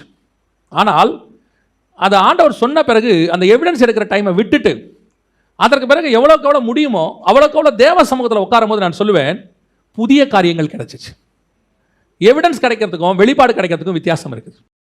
இந்த வெளிப்பாடுகள் கிடைக்க ஆரம்பிச்சிச்சு. ஆனால் பெரிய ஆச்சரியம் என்ன தெரியுமா, இது கிடைக்க ஆரம்பிச்சிச்சு, எவிடன்ஸை ஆண்டவர் ஆட்களை வச்சு தானாக கொடுக்க ஆரம்பித்தார். அதுக்குரிய ஆட்களை கர்த்தர் எழுப்பினார். ஆனால் இப்போ நம்ம செய்கிற காரியம் என்ன தெரியுமா, எவிடன்ஸுக்கு பின்னாடி போகிறதே இல்லை, தேடுறதே இல்லை. ஆண்டவர் கொடுக்குறாரு, ஒவ்வொன்றும் கொண்டு வந்து கொடுக்குறாரு.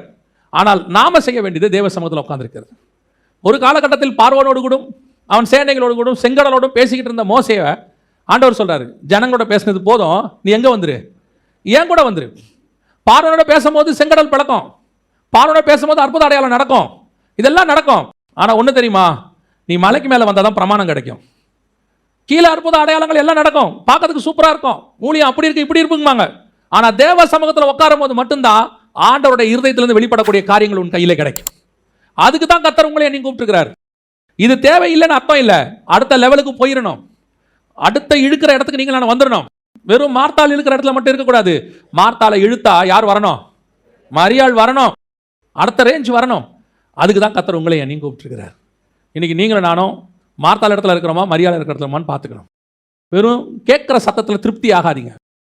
சிலர் சொல்லுவாங்க, செய்தி கேட்டோம், நல்லா இருந்துச்சு, பிரோஜனமாக இருந்துச்சு, நல்லது, இது மார்த்தாள் இடம். அடுத்து நீங்கள் எங்கே போகணும் தெரியுமா, ஆண்டவரை எங்கிட்ட ரகசியமாக என்ன பேசுகிறீங்க, எங்கிட்ட தனிப்பட்ட முறையில் என்ன சொல்கிறீங்க. வெறும் கேட்கிறவர்கள் மனுஷ சத்தத்தை மட்டும் கேட்குறவங்களா இருக்கக்கூடாது, தேவ சத்தத்தை கேட்குறவங்களா மாறணும். அதுக்கு தான் நீங்கள் செய்தி கேட்குறீங்க, அதுக்கு தான் சபைக்கு வரீங்க, அதுக்கு தான் பைபிள் வாசிக்கிறீங்க, அதுக்கு தான் ஜோம் பண்ணுறீங்க.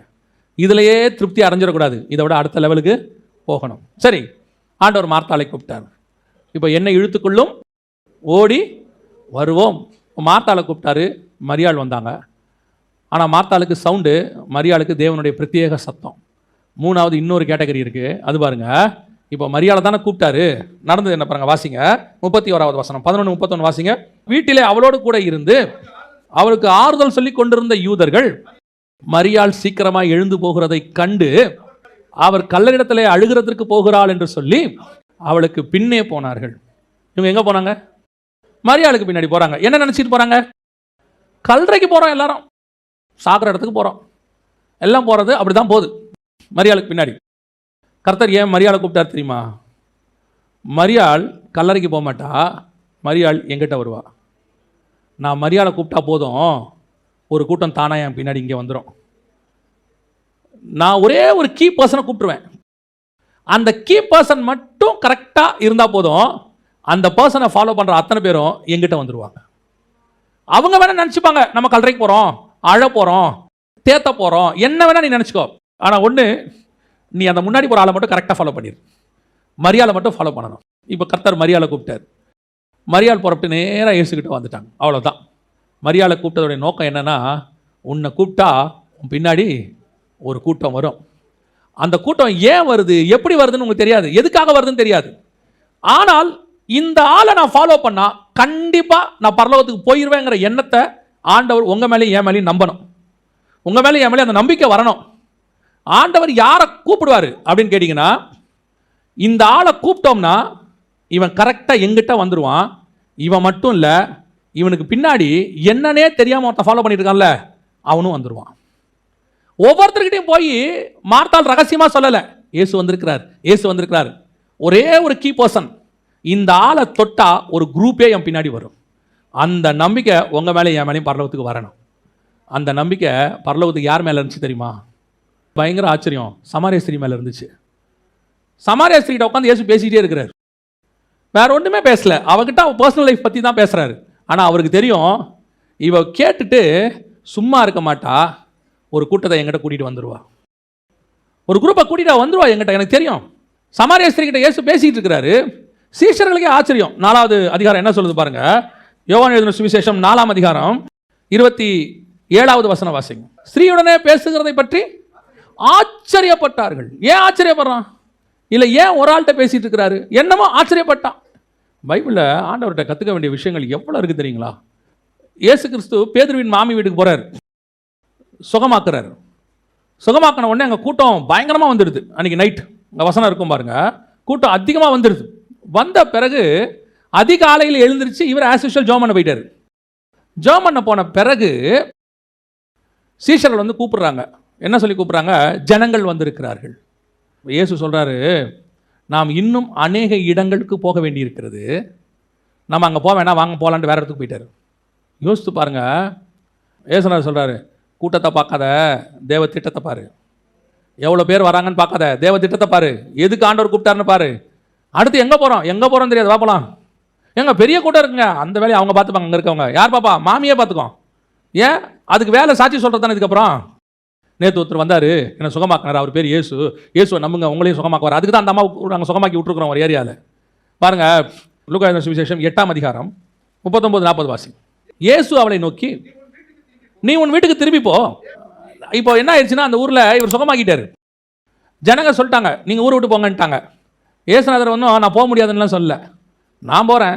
ஏன் இதோ ஒருத்தன் சுகமாக்கிட்டான்ல உள்ள, இவன் ஒரு ஆள் போதும் கிராமத்துக்கு, நான் போகிறேன், நான் திரும்பி வருவேன் பாரு. அப்போ எப்படி இருக்கும் தெரியுமா கிராமம்? அடுத்த வசனம். இயேசு திரும்பி வந்தபோது ஜனங்கள் எல்லாரும் அவருக்காக காத்திருந்தபடியால் அவரை சந்தோஷமாய் ஏற்றுக்கொண்டார்கள். யார் இவன்? இயேசுவை ஊரை விட்டு போக சொன்னவன். 39ஆம் வசனத்தில் இயேசுவை ஊரை விட்டு போக சொன்னவன் அவர் திரும்பி வந்தபோது அவருக்காக காத்திருந்தான். ஏன்? ஒருத்தன் போய் என்ன பண்ணான் தெரியுமா? அந்த 39ஆம் வசனத்தை வாசிங்க. இயேசு அவனை நோக்கி, நீ உன் வீட்டுக்கு திரும்பி போய் தேவன் உனக்கு செய்தவைகளை எல்லாம் அறிவி என்று சொல்லி அவனை அனுப்பிவிட்டார். அந்தபடி அவன் போய் இயேசு தனக்கு செய்தவைகளை எல்லாம் பட்டணத்தில் எங்கும் பிரசித்தப்படுத்தினான். அவர் திரும்பி வந்தபோது, ஒரு ஆள் போதும், நீ என்ன ஊருக்குள்ள சேர்க்கல, நான் ஒரு ஆளை ரெடி பண்ணிட்டேன் உள்ள, அவ்வளோதான்.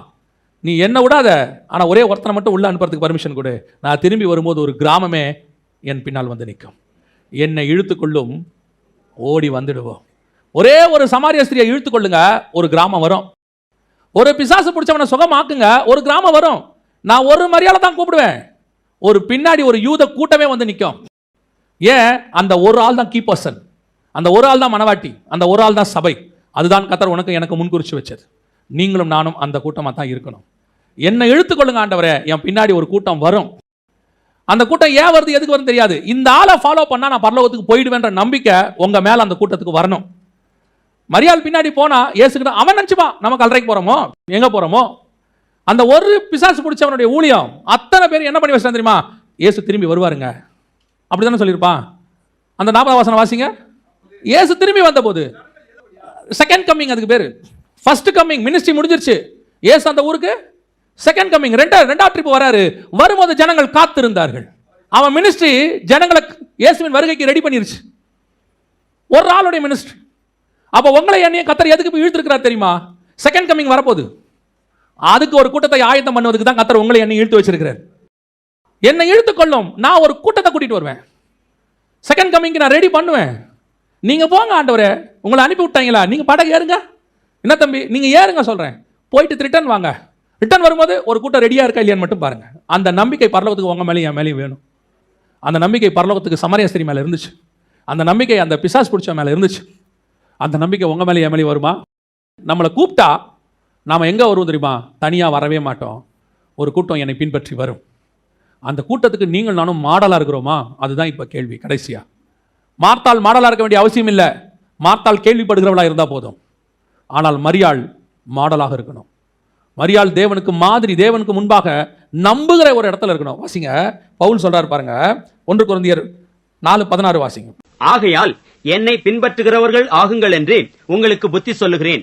என்னை பின்பற்றுகிறவர்கள் ஆகுங்கள், இயேசுவை பின்பற்றுங்க தானே சொல்லணும். இன்னைக்கு நம்ம அப்படித்தானே கூப்பிடுறோம். நாம பல நேரத்தில் ஒரு சாட்சி சொல்லுவோம், அல்லது ஒரு காரியம் ஒன்று சொல்லுவோம். என்ன சொல்லுவோம் தெரியுமா? மனுஷனை பார்க்காதீங்க, யாரை பார்க்கணும்? தேவனை பாருங்க. ஏன் தேவனை பார்க்கணும்? மனுஷனை பார்த்தா நீங்கள் விழுந்துருவீங்க. ஏன் விழுந்துருவோம்? மனுஷன் விழுந்துட்டான், நீங்களும் என்ன செஞ்சிருவீங்க? விழுந்துருவீங்க. யாரை பார்க்கணும்? தேவனை பாருங்க. தேவனை பார்த்தா நீங்கள் என்ன செய்ய மாட்டீங்க? விழ மாட்டீங்க. இது ஒரு ஸ்டேஜ். அடுத்த ஸ்டேஜுக்கு பவுல் போயிட்டாரு. தேவனை பார்க்க முடியாதுல்ல, என்ன பாரு. இதை இயேசு சொன்னது. பிதாவை பார்க்க முடியாதுல்ல, யாரை பாரு? என்ன பாரு. என்னை கண்டவன் பிதாவை கண்டான். பவுல் சொல்றாரு, இயேசு போயிருக்கிறாரு, என்ன பாரு, என்ன ஃபாலோ பண்ணு, என்னை பார்த்து என்னை ஃபாலோ பண்ணினா நீ இயேசு கிட்ட போயிடலாம். எப்பேற்பட்ட கான்ஃபிடென்ட்டான வார்த்தை பாருங்களேன். எப்பேற்பட்டதான அவனுடைய ஆவிக்குரிய வாழ்க்கையோட ஸ்டாண்டர்ட் பாருங்க. 1 கொரிந்தியர் 11:1 வாசிங்க பார்ப்போம். நான் கிறிஸ்துவை பின்பற்றுகிறது போல நீங்கள் என்னை பின்பற்றுங்கள். நான் எப்படி கிறிஸ்துவை ஃபாலோ பண்றேனோ அதே மாதிரி நீங்க என்ன செய்யுங்க? என்ன ஃபாலோ பண்ணுங்க. நான் கிறிஸ்து கிட்ட போவேன், நீங்களும் போயிடலாம். இதுதான் மரியாளுக்கு பின்னாடி போங்க, மரியாள் இயேசு கிட்ட போயிடுவாங்க. ஆனா மரியாள் எப்படி இருக்கணும் தெரியுமா? இயேசுவை ஃபாலோ பண்றதுல மாடலா இருக்கணும். அவ அநேக வேலைகளில் கவலைப்படுகிறவளா இருக்கக்கூடாது. பாதப்படியில் உட்கார்ந்து இருக்கிறவளா இருக்கணும். வசனத்தை கேட்கிறவளா இருக்கணும். அவளுக்கு தான் அந்த அழைப்பு வரும். அவ தான் கரெக்டா இயேசு கிட்ட போவா. ஒரு காலகட்டத்தில் உங்களுடைய என்னுடைய ஆவிக்குரிய வாழ்க்கை எப்படிப்பட்டதா மாறணும் தெரியுமா? என்ன ஃபாலோ பண்ணுங்க, கிறிஸ்துக்கிட்ட கண்டிப்பா போலான்னு சொல்ற அளவுக்கு வரணும். அது உங்களுக்கே தோணணும். யோசித்து பாருங்க. தெசலோனிக்கருக்கு எழுதும்போது பவுல் எழுதுறாரு, 2 தெசலோனிக்கர் 3:9 வாசிக்கிறோம். நீங்கள் எங்களை பின்பற்றும்படிக்கு நாங்கள் உங்களுக்கு மாதிரியாய் இருக்க வேண்டும் என்று அப்படி செய்தோம். we want to be the model for you. இதுதான் மாடல். என்ன பாருங்க, இப்படி பாருங்க. நான் எப்படி பின்பற்றுகிறேனோ அப்படி தேவனை பின்பற்றுங்கள். நான் எப்படி தாழ்மையா இருக்கணும் அப்படி தாழ்மையா இருங்க. எப்படி பணத்துல உண்மையா இருக்கணும் அப்படி பணத்துல உண்மையா இருங்க. எப்படி ஜெபம் பண்றனோ அப்படி ஜெபம் பண்ணுங்க. எப்படி நான் பைபிள் வாசிக்கணும் அப்படி பைபிள் வாசிங்க.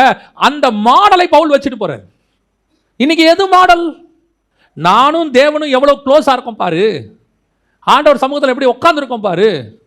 ஆண்டவர் என்கிட்ட எப்படி பேசுறாரு பாரு. மலைக்கு மேல எனக்கு எப்படி ஆண்டவர் எனக்கு வெளிப்பாடு கொடுத்தாரு பாரு. அதே மாதிரி நீ வாங்கு. எலிசாவுக்கு ஒரு மாடல் தான் எலியா. எலியா கிட்ட எவ்வளோ இருக்குது. ஆனால் எலியா கிட்ட இருந்து ஒன்றுத்தையுமே கேட்கல. அவனை பார்த்துக்கிட்டே இருக்கான், வாழ்நாளெல்லாம் பார்த்துக்கிட்டே இருக்கான். ஒன்னே ஒன்று நினைச்சான், இந்த ஆள்கிட்ட இருக்கக்கூடிய அந்த பவர் டபுள் மடங்கு வந்தால் நல்லா இருக்குமே. அவன் வேற எதுவுமே கேட்கல பாருங்க, ஒன்றுமே கேட்கல. எலியாவை பார்த்து சொல்கிறான், உங்ககிட்ட இருக்கிற பவர் டபுள் மடங்கு எனக்கு வரட்டும். அவன் கேட்குறான், அரிதான காரியத்தை கேட்டாய். இதுதான் உங்களுக்கு எனக்கும் மாடல். நம்மளை பார்த்து ஒருத்தன் பேசும்போது சொல்லக்கூடாது, உங்களை மாதிரி நீட்டாக ட்ரெஸ் பண்ணணும்னு நான் விரும்பலை. என்ன பிராண்ட் ஷர்ட் போடுறீங்க கேட்டானா உன் மினிஸ்ட்ரி ஃபெயிலியர். உங்களை பார்க்கும்போது ரொம்ப அட்மினிஸ்ட்ரேஷன் ஆஃபீஸ் எல்லாம் பக்கவாக நீட்டாக வச்சுருக்கீங்க, இந்த மாதிரி தான் நானும் வைக்கணும்னு நினைக்கிறேன், ஃபெயிலியர். உன்னை பார்க்கும்போது அவன் கேட்கணும், நீங்கள் தேவனோடு இருக்கிறீங்க போல உங்கள் முகத்தில் ஒரு பிரகாசம் இருக்குது, இதை பெறத்துக்கு நான் என்ன பண்ணணும்? நீங்கள் பேசும்போது ஆண்டவர் வேறு விதமாக அதே வசனத்துக்கு விளக்கம் கொடுக்குறாரு, இந்த மாதிரி நான் பெற்றுக்கொள்ளணும், என்ன செய்யணும்? நீங்கள் 4 மணி நேரம் முழங்காலிலேயே நிற்பீங்களாமே, அது நிற்கிறதுக்கு நான் என்ன செய்யணும்? தேவனோடு கூட சஞ்சரிப்பீங்களாமே, சஞ்சரிக்கிறதுக்கு நான் என்ன செய்யணும்? நீங்கள் வேதத்தை எப்படி தியானிப்பீங்க, அதே மாதிரி நான் தியானிக்க என்ன செய்யணும்னு ஒருத்தன் கேட்டான்னு வச்சுங்க, அதுதான் உன் மினிஸ்ட்ரியோட சக்ஸஸ். உன்னை பின்பற்றுகிறவர்கள் நித்திய ஜீவனுக்கு நேராக ஓடணும், இயேசு கிறிஸ்துவை நோக்கி ஓடணும். அதான் பவுல் சொல்கிறார், நான் என்னை மாடலாக வச்சுட்டு போகிறேன். என்ன பாரு, பணம் சம்பாதிக்கிறது எப்படி நான் உனக்கு சொல்லி கொடுத்துட்டு போல, நான் உனக்கு எப்படி மினிஸ்ட்ரியை கட்டி எழுப்பி ட்ரெஷரரு செக்ரட்டரி போடணும்னு சொல்லி கொடுத்துட்டு போல, நான் உனக்கு ஒன்று சொல்லி கொடுத்துட்டு போகிறேன். நான் எப்படி கிறிஸ்துவை பின்பற்றுகிறேன்னு பாரு, அதே மாதிரி என்னை பின்பற்று. இதுதான் உன்னை என்னை கொண்டு போய் பரலோகத்தில் சேர்க்க போகுது. இன்றைக்கி நாம் மரியாளாக இருக்க வேண்டிய இடத்துக்கு வந்துட்டோம். ஏன்னா உங்கள் மூலமா ஒரு கூட்டத்தை கர்த்தர் இழுக்க விரும்புகிறார். தனியாக பரலோகத்துக்கு கர்த்தர் ஒருத்தரையுமே கூப்பிடல, அப்படி பைபிள் சொல்லவே இல்லை. பைபிளோடைய கான்செப்டை நீங்கள் ஒரு இடத்துல ஆண்டவர் சொல்வார், விதைக்காத இடத்தில் அறுக்கிறவரும். அவர் அந்த ஓமையில் சொல்வார், நான் உங்கள்கிட்ட இவ்வளோ கொடுத்தனே, திருப்பி நீ எனக்கு எவ்வளோ கொடுக்கணும்? 5 கொடுத்தா நீ எத்தனை கொடுக்கணும்? 10 கொடுக்கணும். 2 கொடுத்தா 1 கொடுத்தா அவன்கிட்ட சொல்கிறாரு, நீ என்ன பண்ணிட்ட? எல்லாத்தையும் உதச்சி வச்சுட்ட. அப்படின்னா ஆண்டவருடைய மைண்ட் செட் எப்படி தெரியுமா? நான் கொடுத்தா திருப்பி எனக்கு லாபத்தோடு தான் நீ கொடுக்கணும். நான் உங்கள்கிட்ட கொடுக்குறேன்ல, அப்படியே அசலையும் கொடுக்கறது எனக்கு நீ வேணாம். அந்த ஆள் எனக்கு வேண்டாம். எனக்கு யார் வேணும் தெரியுமா? நான் கொடுக்குறத 5 மடங்காக மாத்திரம் வேணும், டபுள் மடங்காக மாத்திரம் வேணும். இந்த சும்மா வந்தேன் போனேன், நீ கொடுத்தத பத்திரமா வச்சிருக்க ஆண்டவரே, நான் ஏன் ரட்சிப்பு, என் ஞானசாரம், என் அபிஷேகம், என் குடும்பம் கரெக்டாக இருக்கு ஆண்டவரே, we are coming to the holy place அப்படின்னு ஆண்டவர் சொல்வார். அக்கிரம செய்கைக்காரனே. இல்லைங்க, நான் கரெக்டாக தான் சர்ச்சுக்கு வந்தேன், அக்கிரம செய்கைக்காரனே. ஐயோ தசமா காணிக்க கொடுத்தேன், அக்கிரம செய்கைக்காரனே. அப்புறம் என்ன தான் சொல்ல வரீங்க? எங்கடா நான் கொடுத்ததுக்கு வட்டி எங்க? ஆண்டவர் சொல்வார், காசு கடைக்காரன் கொடுத்திருந்தாலும் வட்டி கிடைத்திருக்குமே. அது அர்த்தம் என்ன? ஏதாவது ஒண்ணுபா, நான் உனக்கு போட்ட சுவிசேஷத்துக்கும் நான் உனக்கு சொன்ன வசனத்துக்கும் நான் என் பாதத்தில் உட்காந்து நீ கேட்டிய, அதுக்கு என்ன பெனிஃபிட்? அதுக்கு என்ன பெனிஃபிட்? ஏதாவது ஒன்று உன் கூட வர வேண்டாமா? திருப்பி நீ எனக்கு எக்ஸ்ட்ராவா கொஞ்சமாவது கொடுக்க வேண்டாமா? ஆண்டவர் உங்கள்கிட்ட கண்டிப்பாக கணக்கேப்பார். இத்தனை வருஷம் உட்கார வச்சு உனக்கு வசனம் கொடுத்துருக்கேனே, ஆண்டவர் உங்களுக்கு கொடுக்குற சாப்பாடு கணக்கெல்லாம் கேட்கவே மாட்டார். உங்களுக்கு கொடுக்குற ட்ரெஸ்ஸு கணக்கு, தண்ணி கணக்கு, நீங்கள் உங்களுக்கு கொடுத்ததான உலக ஆசிரம், அந்த கணக்கெல்லாம் கேட்கவே மாட்டார். ஆண்டவர் கேட்க போகிற கணக்கு என்ன தெரியுமா? இவ்வளோ கொடுத்தனே எத்தனை ஆத்மா கூட்டு வந்த பரலோகத்துக்கு, எத்தனை ஆத்மா ரட்சிக்கப்பட்டிருக்கு, உன் குடும்பத்தில் எத்தனை பேர் ரட்சிக்கப்படாமல் இருக்கான்? யாருக்கா சொன்னியா? சுவிசேஷம் சொன்னி. நம்முடைய வேலை ஒரு கூட்டத்தை கொண்டு வருவது. ஆண்டவர் அதுக்கு தான் உங்களை என்னையும் இழுத்துருக்கிறார். மார்த்தாளை அனுப்பி மரியாளா உங்களை என்னையும் மாற்றிருக்கிறார். இனி நமக்கு பின்னாடி ஒரு கூட்டத்தை ரெடி பண்ணணும், ஆண்டவர்கிட்ட கொண்டு போய் ஒப்படைக்கணும். ஆண்டவர் வரும்போது நம்மளை பார்த்து சொல்லணும், உண்மையும் உத்தமம் உள்ள ஊழியக்காரனே, எஜமானுடைய சந்தோஷத்துக்குள் பிரவேசின்னு சொல்லணும். இன்னைக்கு நாம் அதை மிஸ் பண்ணிக்கிட்டே இருக்கிறோம். ஒரு கூட்டம் அறியாமல் உங்கள் பின்னாடி உட்காந்துருக்கு தெரியுமா? எத்தனையோ பேருக்கு தெரியல, என்ன பண்ணுறதுன்னு தெரியல. சபை மட்டும் கரெக்டாக வசனத்தை போதிக்கிற சபையாக இருந்துச்சுன்னா உள்ளே வர யூதர்கள் அத்தனை பேரும் பரலோகத்துக்கு போய் விடுவார். எங்களுடைய நம்பிக்கை என்னென்னா, ஒரு ஊழியக்காரன் கரெக்டாக இருந்தானா ஒரு சபை கரெக்டாக இருக்கும். ஒரு ஊழியக்காரன் சரியாக போதிச்சிட்டானா சபை கண்டிப்பாக பரலோகத்துக்கு போயிடும். போதிக்கிற ஊழியக்காரன் கரெக்டாக போதிக்கணும். இப்போ அதுதான் உட்காந்துருக்கிற அத்தனை பேரும் மரியாளாக இருக்கணும். அந்த மரியாளாக இருந்துட்டாங்கன்னா சபை நேராக இயேசுகிட்ட போய் ரீச் ஆகிடும். ஆனால் ஒரு கூட்டம் மரியாளுக்கு பின்னாடி உட்காந்துக்கிட்டே இருக்கும். ஏன்னா அது மரியாதை நேசிக்கிற கூட்டம், அது உட்காந்துட்டே இருக்கும். ஒரு நாள் வரும், அந்த கூட்டம் வசனத்தில் தேரும், வசனத்தில் தேர்ந்த கூட்டமாய் மாறும். இப்போ யோசிச்சு பாருங்க, அத்தனையும் மரியாதை ஆயிடுச்சுன்னா உங்கள் ஒவ்வொருத்தருக்கு பின்னாடியும் என்ன இருக்கும்? ஒரு யூத கூட்டம் இருக்கும், ஒரு துதிக்கிற கூட்டம் இருக்கும், ஒரு விசுவாச கூட்டம் இருக்கும். இங்க அத்தனை மரியாதைக்கு பின்னாடி இருக்கிற கூட்டமாக வருகை வரும்போது பரலோகத்துக்கு வந்தால் எப்படி இருக்கும்? ஒரு பெரிய சேனை பரலோக ராஜ்யத்துக்குள் நுழையும். இதுதான் கர்த்தருடைய திட்டம். இப்போ நீங்கள் எங்கள் மூலயமா நீங்கள் வரணுங்கிறது ஹெவன் பிளான் இல்லை. எங்கள் மூலயமா உங்கள் மூலயமா ஒரு கூட்டமும் வரணும். இப்போ எங்கள் மூலயமா நீங்கள் வந்திருக்கிறீங்கன்னு வச்சுக்கோங்களேன். ஒரு உதாரணத்துக்கு சொல்கிறேன். இப்போ உங்கள் ஒவ்வொருத்தர் மூலயமா என்ன செய்யணும்? ஒரு குரூப் வரணும். அப்போ இங்கே இருக்கிற ஒரு 300 பேர் 400 பேர், இந்த 400 பேர் மூலமும் 400 குரூப் வந்தால் எப்படி இருக்கும் பாருங்க. அந்த 400 குரூப்பும் வசனத்தில் தேறின கூட்டமாக இருந்தால் எப்படி இருக்கும் பாருங்க. அதுதான் பெராயா பட்டணம், அதுதான் தெசலோனிக்கேயர், அதுதான் பரலோகத்தில் சிங்காசனத்துக்கு முன்பாக நிற்கிற கூட்டமாய் மாறும். அல்லேலூயா. அப்போ முதலாவது கர்த்தர் மாத்தால தான் வச்சிருந்தார். ஆனால் இப்போ நம்ம மரியாள் கூட்டமாக மாறி இருக்கிறோம். இப்போ நாம அவனுடைய ஜெபம் என்னவா இருக்கணும் தெரியுமா? ஆண்டவரே, நான் மட்டும் பரலோகத்துக்கு வரமாட்டேன், என் பின்னாடி ஒரு கூட்டத்தை கூட்டிகிட்டு வருவேன். அந்த கூட்டம் யார் தெரியுமா? உங்கள் வீட்டுக்கிட்ட இருக்குது அந்த கூட்டம். ரட்சிக்கப்படாமல் உங்கள் வீட்டுக்கு முன்னாடியும் பின்னாடியும் சைட்லேயும் இருக்கே. ரட்சிக்கப்படாத உங்கள் சொந்தக்காரங்க இருக்கிறாங்க, ரட்சிக்கப்படாத உங்கள் நண்பர்கள் இருக்கிறாங்க. இத்தனை பேருடைய பொறுப்பையும் கர்த்தர் உங்கள் கையில் தான் கொடுத்து வச்சிருக்கிறார். ஏன் உங்கள் ஒருத்தரை மட்டும் ரட்சித்திருக்கிறாரு? நீங்கள் சொல்கிறீங்க தெரியுமா, என் ஆஃபீஸில் நான் மட்டும் ரட்சிக்கப்பட்டிருக்கிறேன், என் குடும்பத்தில் நான் மட்டும் ரட்சிக்கப்பட்டிருக்கேன். என்ன காரணம் தெரியுமா? உங்கள் ஒருத்தரை வைத்து உன் முழு ஆஃபீஸையும் கர்த்தருக்குள் கொண்டு வர கர்த்தரால் முடியும். ஒரு சமாரிய ஸ்திரீ, சமாரிய ஸ்திரீனா யார் தெரியுமா?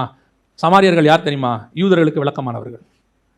அந்த ஒரு சமாரிய ஸ்திரியை வச்சு ஒரு கிராமத்தையே கர்த்தரால் கொண்டு வர முடியும். சமாரியர்கள்னா யூதர்களை பொறுத்த வரைக்கும் திருடர்கள். அதாவது அவங்கள தள்ளி வச்சிருப்பாங்க. அந்த ஒரு ஆளை வச்சு ஒரு கிராமத்தையே கர்த்தரால் கொண்டு வர முடியும்னா உங்களாலையும் என்னாலையும் வச்சு கர்த்தரால் செய்ய முடியாதா? கர்த்தரால் நிச்சயம் முடியும்.